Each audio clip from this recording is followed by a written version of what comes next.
بقول لك ايه يا راجل، المعاش ما عادش بيقضينا، وانت عارف الحياة غلت ازاي.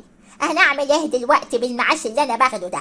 اجيب ايه ولا ايه ولا ايه؟ ده كفاية العلاج اللي مش عارفة اخده، وتأمين شامل وتأمين بامل. اعمل ايه انا دلوقتي؟ قول لي.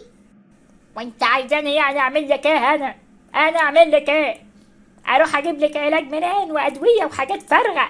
ما انا برضو راجل كبير وعيان. يعني ايه؟ انت بتزعقلي كده ليه؟ انت مش عارف ان انا عندي الضغط والسكر؟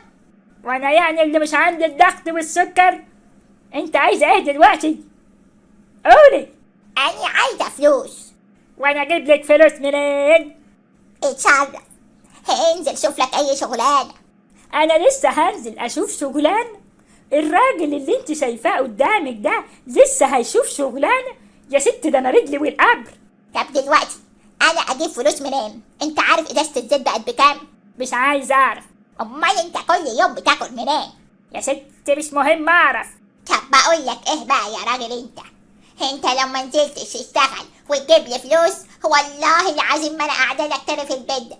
يا لالي يا لالي، مع الف سلامه يا اختي والقلب دعيلك.